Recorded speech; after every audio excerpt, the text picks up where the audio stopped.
نبی محتشم، فخر آدم و بنی آدم، روح کونین دولہ دو جہاں، حامی بے کساں محمد مصطفیٰ احمد مجتبیٰ، خوشبو کائنات، بہار کائنات، رنگ کائنات، مقصود و مطلوب کائنات، محمد مصطفیٰ احمد مجتبیٰ صلی اللہ علیہ وسلم کے پیارے غلاموں، پیارے امتیوں، السلام علیکم ورحمۃ اللہ وبرکاتہ۔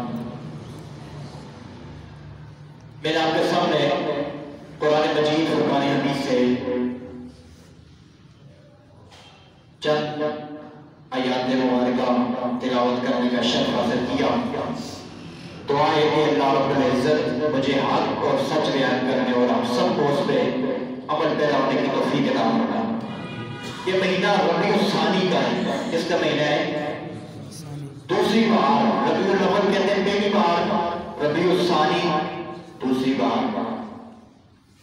اس مہینے کے اندر بڑے بڑے اللہ کے جو ولی گزرے ہیں نا، ان کے عرس آتے ہیں، ان کے وصال کے دن آتے ہیں، اور لوگ ان کی بارگاہ میں نذرانے عقیدت پیش کرتے ہیں۔ یاد رکھیں اللہ کا جو ولی ہوتا ہے نا، اس کی شان ہم کیوں بیان کرتے ہیں؟ حضور نے فرمایا من عاد لی ولیا فقد آذنتہ بالحرب کما قال، جس نے میرے کسی بھی ولی کے ساتھ دشمنی رکھی، جس نے میرے کسی بھی صحیح ولی کے ساتھ، میں نے پہلے یہ کہا تھا کہ آج کل جو ولی بن گئے نا، جن کی نہ داڑیاں ہیں نہ نمازیں پڑھتے ہیں، شرابیں سرے عام پیتے ہیں، وہ ولی نہیں ہے، وہ ہر کس ولی نہیں ہو سکتا۔ جو شراب سرے عام پیے، نماز نہ پڑھے، شریعت مصطفیٰ کو ذبح کرے، اللہ کی جو حدودیں ان کو کراس کرے، پھر یہ کہتا پھر میں ولی ہوں، وہ سب کچھ ہو سکتا ہے، اللہ کا ولی نہیں ہو سکتا۔ حضور سے بڑا ولی کائنات کے اندر کوئی بھی نہیں ہے، حضور سے بڑا ولی کائنات کے اندر کوئی بھی نہیں ہے، حضور سے بڑا نبی بھی کائنات میں کوئی نہیں ہے، حضور سے بڑا عالم کائنات کے اندر کوئی نہیں ہے، حضور سے بڑا ولی کائنات کے اندر کوئی نہیں ہے۔ جب انہوں نے یہ سارے کام شریعت کے اندر لے کر گزارے تو ہم کون ہو سکتے ہیں؟ ہم کہیں گے ہم نہیں کرتے، ہو ہی نہیں سکتا۔ حضور سے بڑا کائنات کے اندر کوئی نہیں ہے۔ ویسے کوئی بندہ اخلاق سے پہچانا جاتا ہے کہ فلاں کے اخلاق بڑے اچھے ہیں، فلاں کے کیروکار بڑے اچھے ہیں، بڑا اچھا بولتا ہے، لیکن اخلاق مصطفیٰ سے پہچانا جاتا ہے۔ اخلاق کس سے پہچانا جاتا ہے؟ وَإِنَّكَ لَعَلَىٰ خُلُقٍ عَظِيمٍ، قرآن کہتا ہے اے نبی اخلاق تو بہت نیچے ہے، ہم نے آپ کو اخلاق سے بھی اوپر سے اوپر درجہ عطا کیا۔ اخلاق کے دے اخلاق کو حضور سے پہچانا جاتا ہے اور ہم اخلاق سے پہچانا جاتے ہیں، اس لیے علم حضور سے پہچانا جاتا ہے، ایسا نہیں علم بھی کوئی پہچان ہے۔ اس لیے اللہ نے اللہ کے نبی جو نبی ہمارا ہے اس کو اللہ نے سارے نبیوں کو بھی نبی بنا کر بھیجا ہے۔ باقی نبی کوئی قوم کے لیے نبی بن گیا تھا، کوئی محلے کے لیے ایک خاص نعمت ہوتی، لیکن اللہ نے میرے اور تیرے نبی کو قیامت تک کے لیے وَمَا أَرْسَلْنَاكَ إِلَّا رَحْمَةً لِلْعَالَمِينَ بنا کر بھیجا ہے۔ چاہے کافر ہو، چاہے وہ چین ہو، چاہے درن ہو یا کائنات کی کوئی بھی چیز ہو، اللہ نے کائنات کے ہر ذرے کے لیے مصطفیٰ کریم علیہ السلام کو رحمۃ للعالمین بنا کر بھیجا ہے۔